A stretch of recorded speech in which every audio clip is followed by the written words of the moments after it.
Yes, Ryan. We are back for our second show. We are back! So before we dive into sports, I just want to get this off. I'm growing out the stash and the beard, okay? I did notice that. Yeah. So I'm trying to, like, if you guys could see us, Kevin's got a man beard, okay? Hey, He's man. looking great. Hey, man, what can I say? And I'm doing anything to get the ladies, all right? So Ryan, you do know there's one thing wrong with this, right? Ladies and gentlemen, we're actually glad that you guys aren't watching us right now because on the Mopes and Hoodies podcast, Ryan is not wearing a hoodie. Oh, wait, hold on. I got it hiding from us. I got Crimson Tide, Roll Tide, baby. Oh, Jesus. Roll Tide. I'm on, all right? Roll Tide back. All right, so let's get into the hometown hot takes. Yeah, why not? Two teams that are on Chicago's minds right now are the Chicago Bears, As usual. and because of their coaching staff that they just hired, and they've also acquired with the Bulls, who keep winning with this young talent. And I don't understand how. Right. I really don't, Ryan. I just really don't understand how. Now, I understand that, this is the first time Fred Hoiberg actually has a roster that he probably wanted to have in the first place because, he doesn't have Rajon Rondo from ancient history and Dwayne Wade back when the dinosaurs walked the earth. But the whole problem is that now your team is too good. They've won 17 games. Ooh, 17 games. Except that's like way more than if you want a tank. That's way more than you want. Mm-hmm. But on the other side, this weekend, folks, it did see a great little action in the Bulls with the man, the myth, Zach LaVine was finally back on the basketball court after about 9-10 months after he had that ACL injury. Man played 19 minutes, 14 points in 19 minutes. I would say that's not too shabby, actually. He looked great. He did look great. He looked good. He looked like he was confident in his knee. He wasn't, he didn't really have that hesitation that you might see from guys. Because, when you're that athletic and you're that explosive, you are going to probably have issues trusting that knee. But he didn't look like he had that. He was moving up and down the court. He was getting lift on his jump shot. He was sliding his feet on defense. Now, obviously, everything's gonna have to get better as he gets back into the flow of things. But for his first time out, I didn't think he looked too bad. Ryan, what are your thoughts? I like the young stars that are really coming out for the Chicago Bulls. The first guy that comes off to me is a guy from Arizona, right? The rookie that we got Larry that's Markkinen. just hitting everything outside the rim. So I like where he's coming from. I like Chris Dunn. Zach LaVine obviously being back. So if the Bulls, the Bulls have a shot actually of making the playoffs, which is a crazy thing to even talk about. Which, again, it all depends on what type of team you want if you're a fan. Because if you wanted to get a top draft pick, the Bulls are, if they keep going at the pace they are, they're not going to get a top 5 draft pick. They're going to be back in the middle. Now, do you want the team to push to the playoffs, or do you want them to keep with their plan and commit to these young guys? And the whole thing is that guess who's got to go? Someone's going to have to go. Right. And one of those guys is probably going to have to be Mirotić. And as much as it sucks because now Mirotić is actually playing the way that we've wanted him to for the last 3 years. Right, he's actually having fun out there. Guess what? He's most likely going to have to go. Right. Because people are going to want a guy like him. The guy's on fire this year. I have stats courtesy of basketballreference.com. Mirotić, on average, from three-point land, 45% from three. The man is shooting He's hitting it. 45% from three, 48% from the field. And in about 25 minutes a game, he's hitting about 12 and a half field goals a game. That's translating to, let's see here, points per game. That's averaging to 17 and a half points a game. Where has this been the last 3 years? So as much as it sucks because now he's actually coming into his own and realizing himself, guess what? He's got to go. Right. Because you should be able to get a late first-round pick for something like that if he keeps up the way he is. Robin Lopez is another guy that's probably going to have to leave. And as much as it sucks, you got that veteran presence. He's been in the playoffs before. He's got that veteran presence locker. The man plays the center position in a way that it's not really played anymore. It's outdated. I mean, there's a lot of excitement coming out of Chicago. We, like you reiterated, that the Chicago Bulls, they got a lot of things going for them. I mean, are we starting from scratch? Mm-hmm. So they got to make up that mind. Even if we got to get rid of Nikolai and Robin Lopez. Can we get rid of Gar Forman while we're at it? Right. Well, I mean, there's a lot of excitement coming in Chicago, so that's a good thing. Especially, let's move into another exciting time for Chicago. They're bringing in some coaching staffs that, like the people that they brought in. I'm really impressed with Matt Nagy, right? Yep. So let's just name off the names here, right? Vic Fangio, we got him back. Yeah, you got Vic Fangio back for the next 3 years, so you don't really have to worry about the defense. And I'm going to imagine that he's going to have most of his defensive staff back as well. Right. So that's good because there's not going to be a whole lot of adjusting from the players. So they're not going to have to learn new scheme, new terminology, that sort of stuff. And especially with the emergence of Akeem Hicks with that 3-4. Where he can be the defensive end in a 3-4, where he might be able to slide a little bit on the inside or stay outside on the tackles. I mean, that man was doing things to NFL linemen that are not human. He's just picking up a 330-pound man and just moving him out of the way. Man. He's a beast. And then we have Mark Helfrich that's from Oregon. It's an offensive coordinator. I'm extremely excited about him. Then you have Chris Tabor, which is a special teams coach, as well as Harry Henston from Notre Dame as an offensive line coach. ND, baby! Yeah. Guess what? That man made Zach Martin and Tyron Smith the way they are. So guess what? I think he knows a little bit about offensive linemen, because if you're asking for offensive linemen, you go to one of 4 schools. Alabama, Notre Dame, Stanford, and Wisconsin.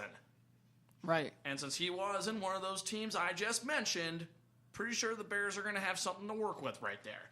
And also, Ryan, not to interrupt you, this is from Brad Biggs, reporter for the Chicago Tribune. As of this morning at 10:05, the Bears are now talking to the former Raiders offense coordinator Todd Downing as their quarterback's coach. Oh, no kidding. And so think about it that way. This is a guy more or less he's molded Derek Carr into how Derek Carr is. Yeah, you can't help but be impressed with what's going on in Oakland. So why Pete Carroll decided to get rid of this man, I really don't know. Because it seemed like Seattle's offense was doing particularly well until they lost any semblance of a running game and their offensive line got banged up. Right. But guess what? I'm going to pull out a Kermit the Frog, and that is not my business. All I know is that if we get that man to go alongside with Nagy and... I'm sorry, what was the guy's name from Oregon again, the offensive coordinator? Oh, Mark Helfrich. Mark Helfrich. Guy from Oregon. Guess what? Oregon knows how to run an offense. So he knows how to run an offense. Matt Nagy knows how to run an offense. We get this guy who molded Derek Carr into last year. Basically, he was probably going to be the MVP candidate last year until he had that terrible injury. Mm-hmm.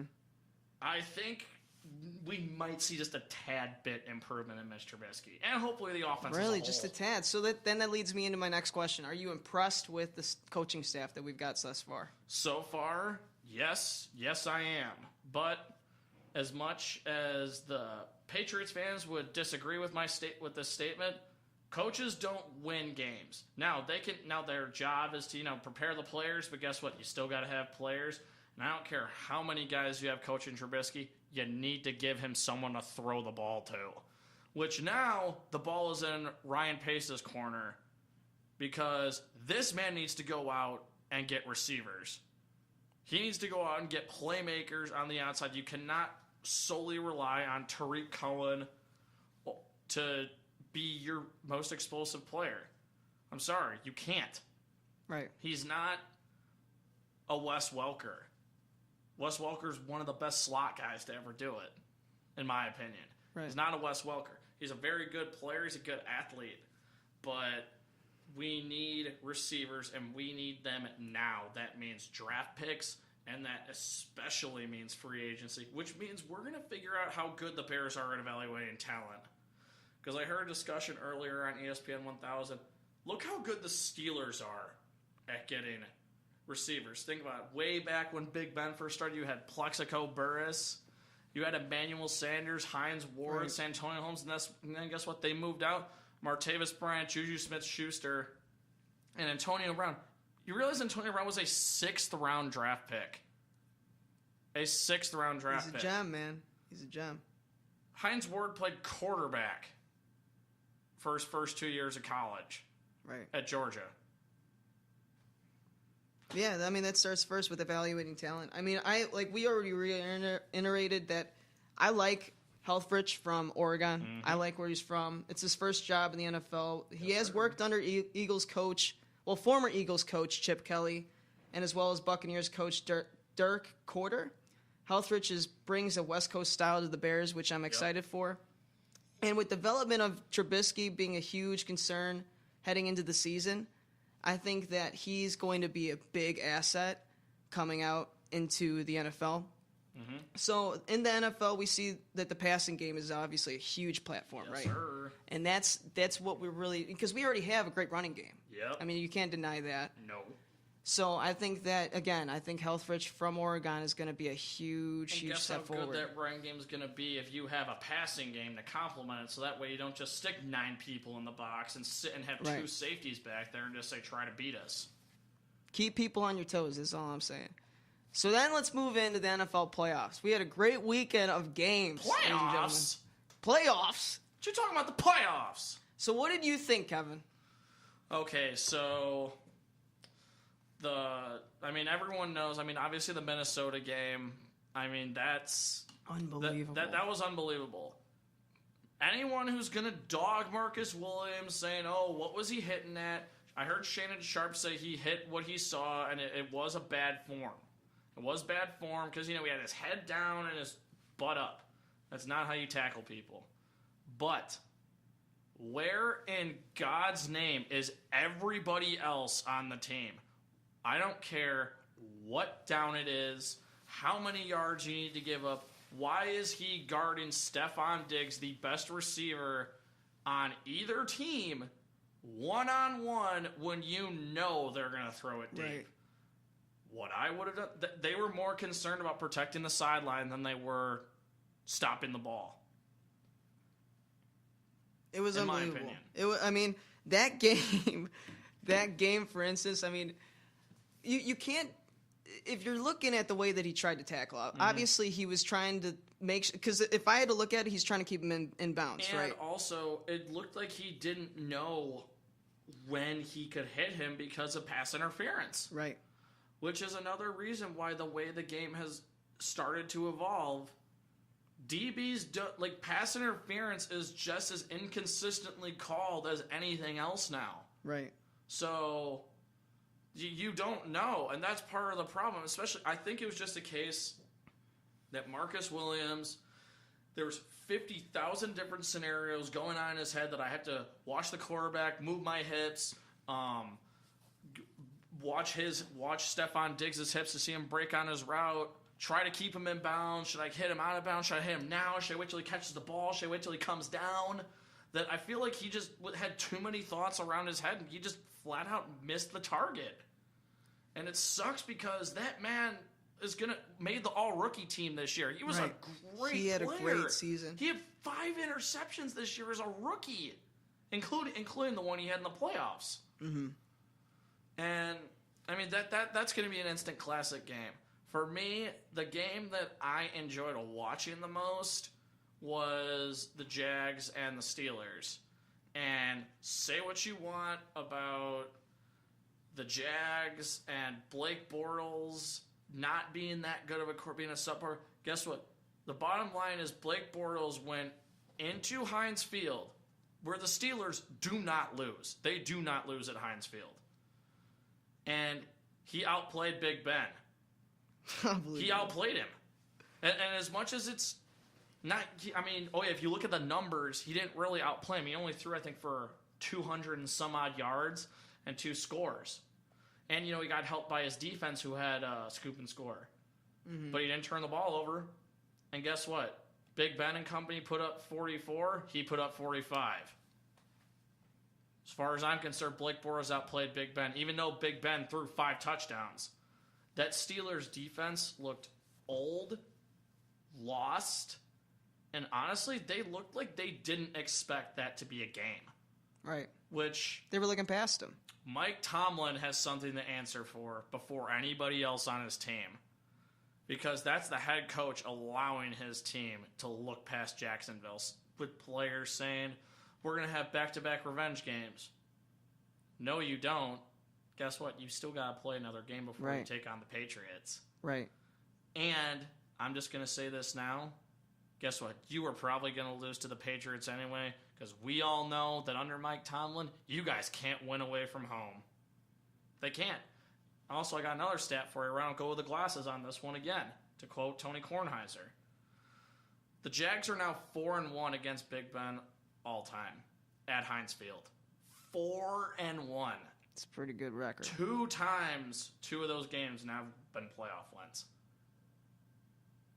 That team has a great defense, a great front seven, and even better, arguably the best secondary in the league. And they're young. Mm-hmm. I mean, the oldest person is Calais. I'm pretty sure that Calais Campbell. Yeah. Then you got Marcel Darius, who can't be blocked. Right. The Jags, I believe, were, top 15, top 20 in rushing defense before they acquired Marcel Darius. Ever since that, they are number 1 in the league in rushing defense. Then you have Miles Jack and company at linebackers, Jalen Ramsey back there in the defensive secondary. And then, don't forget you got that man in the backfield, big bad Leonard Fournette running the ball behind that awesome offensive line that's just full of road graders, just eating up yardage. He gets tired. Guess what? You got TJ Yeldon from Alabama coming in. No big deal. Mm-hmm. No big deal. And then, of course, the Patriots, beating the Titans. I mean, come on. Really wasn't that much of a surprise, if I'm honest. What do you think about the firing over in... in Tennessee? Yeah. I mean, I'm really not that surprised because Marcus Mariota didn't look like the same quarterback from this year compared to last year. Yeah. If I'm honest. Well, if you look back at that draft with Winston and Mariota, both those guys aren't really living up to what they were supposed to be. I would take Marcus Mariota, though, over Jameis Winston because I feel like he has more of an it factor. If that makes any sense. He has the it factor that great players have.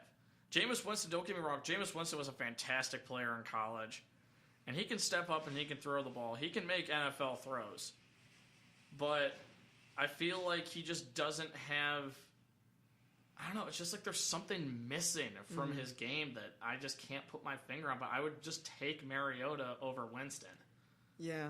I mean, I was never a believer in that draft. I always thought Winston was like the second coming of Jamarcus Russell. Which is that's a name I haven't heard in a long time. But if for me, just saying that really downgrades his playing. Yeah, because he's not a bad quarterback. Right. But I don't believe he was worth the number 1 overall pick. In my opinion, I just don't see hard work and grit coming from Winston. I think Mariota would be the better pick out of those. Don't get me wrong. Both guys are extremely competitive. I understand that. I mean, if anyone watched Hard Knocks this past year with the Tampa Bay Buccaneers, you could tell the guy's competitive because he is. He wants to win. Right. But I feel like he isn't the guy that can elevate people and make them better a la a Tom Brady, an Aaron Rodgers, a Drew Brees. He's not on the... I would put him at that next tier. Like that second tier, like the Phillip Riverses of the world, the Matt Ryans of the world. Those type of guys. Are you saying that maybe he just doesn't have that leadership trait? I guess I would say that. Yeah. Because one thing that will always be said about Tom, I don't think you will ever hear someone ever dispute this with Tom Brady. That guy competes. Right. From the moment he steps onto the field to the moment he leaves. He wants to win. And the last game is the Eagles and the Falcons. How much of a difference an offensive coordinator makes. Right. That's why I'm super happy and throwing my arms up about Chicago. What I do not understand how in God's name this has happened. Mm-hmm. Because last year Atlanta was putting up 40 points a game like it was a walk in the park. Right. Against everybody. And now all of a sudden they had a problem scoring 14 points. They had a problem scoring 15 points in a playoff game. In a first-round playoff game. With a team that was hurt, that don't have Carson Wentz as their first-string quarterback. It's funny you should mention that. Everyone's saying Nick Foles, journeyman backup. Mm-hmm. The guy made a Pro Bowl. Right. The guy has made a Pro Bowl. He's no slouch. I'm not saying that. He's no slouch. He's not garbage by any stretch of the imagination. He can play. But I really am looking forward to this game because if you ask me, the Vikings didn't deserve to win that game. But the football gods deemed it so they did. But they didn't deserve to win that game. They didn't. I'll back you on that. So if they play like they did last week against the Eagles, it is going to be extremely close. Mm-hmm. And, the Vikings defense is going to take care of itself. The Eagles are no slouches on defense either. They have a pretty good front seven as well. And it's funny that just looking at the Eagles, how much has changed in the last 2 years since they fired Chip Kelly? When Chip Kelly was getting rid of everybody and just brought in all his own guys. Because he brought in all those guys from Oregon, traded away LaShawn McCoy for Kiko Alonso. Wasn't that something? Really? Top running back in the league for Kiko. Mm-hmm. Now Kiko Alonso, he's proven that he's a nice player in the NFL. He's a very solid linebacker. But trades away him, trades Deshaun Jackson to the Redskins of all teams, a division rival. Jeremy Maclin, you can walk. Right. But now, they got Alshon Jeffrey. They have pieces. They have pieces, and they have one of my favorite running backs to watch on the Eagles. Blunt force trauma. Yeah. I want to see that get man out go on the the way goal line against that Vikings defense. Mm-hmm. So the NFC Championship game, I feel like that's going to be a slugfest. Okay. And for me, it's going to depend on which team of the Vikings shows up, especially their offense. The AFC title, that's going to be a classic.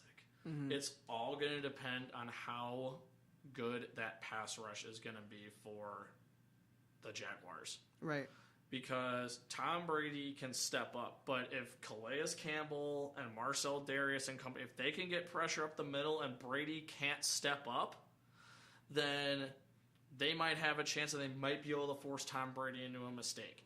Now, don't get me wrong. Anyone who's listening, I will be the first one to say, unless it is the New York Giants, do not bet against Tom Brady. This is coming from the man who last year when he was down 28-3 at half had bet his friends $10 a piece saying that the Patriots when everybody else picked the Falcons. It was at the half, 28-3, and my buddy texted me saying, I hope you're ready to pay up the $50 you owe all of us. I'm like, double or nothing, the Patriots come back and win. You know why? Because they weren't playing the Giants. And the Falcons were a first-half team, and they still are. And that's why they're not in the play, and that's why they're eliminated now. So I am going to pick the Patriots because I believe that much in Tom Brady, Bill Belichick. Their offense is Brandon Cooks. They got Deion Lewis back, too. They got Gronk. As good as that defense is, especially on the back end, they can't cover it. You can't have Jalen Ramsey cover everybody. You're going to have him pick someone, and you're just going to have to hope the guys he's not covering aren't going to beat you. Right. Yeah, well, the one thing that you forgot in Jacksonville, since you brought up New York, is Tom Coughlin. True. Tom Coughlin's over in Jacksonville. You do have Tom Coughlin. So, What your picks for the Super Bowl? Who's going to the Super Bowl from those two games that we have? Like I said, I can't bet against the golden boy Tom Brady, so I will go with the Patriots. And the Chicago fan kills me saying this, but I'm going to have to pick the Vikings. Yep. So we'll see what happens. I mean, it's going to be two great games. So people, this Sunday, seriously, if you're doing anything else, like I seriously question your ability to watch sports because you're not going to want to miss these two games because they're going to be two classic games, I feel like, especially with the Jacksonville Patriots game, because also it's going to depend on are the Patriots going to be able to stop that running game for the Jaguars. Well, I'll give you my perspective, what I think about that we're going to go into this weekend, okay? So I just can't get out of my mind of Saxonville and how they've been playing, man. And I know Tom Brady's going to have some pressure on him. Mm-hmm. And I'm just going with the dark horse there with Jacksonville. Yep. I see them going to the Super Bowl. And I also, looking at the NFC with the Eagles and the Vikings, again, I see defense coming out. To me, whoever wins the AFC this year, I believe, shall win the Super Bowl. Yeah. Because if it's let's say it's Jacksonville versus Minnesota. Minnesota has a great defense. We all know this. But I cannot see them stopping that running game. And the play-action passing, that's the thing that's helped Bortles be good these last 4 or 5 weeks, is that establishment of the running game.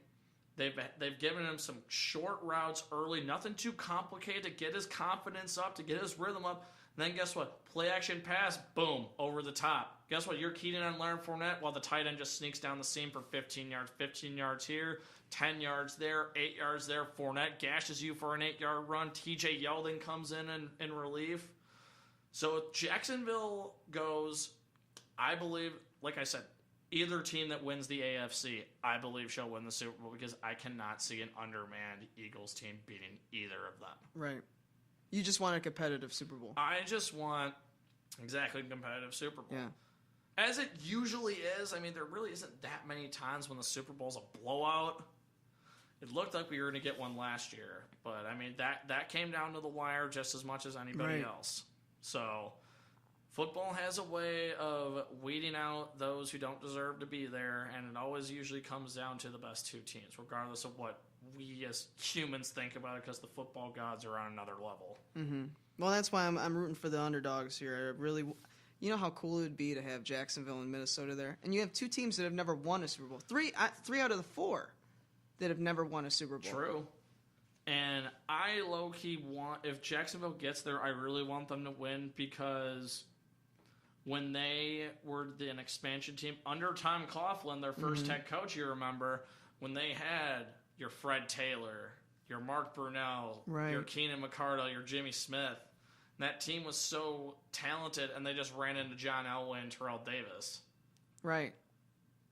Yeah, that team probably would have won the Super Bowl if they didn't run into the Broncos. That team was legit. So, Kevin, that is a wrap for this week. Unfortunately, folks, but we shall be back. Come back. Make sure that you see if I'm actually going to grow a beard. Supposedly. That's going to be the thing. It's okay, Ryan. Maybe when your beard grows up, it can be just like mine. There we go. All right. See you till next time, guys. Bye, guys. Have a good night.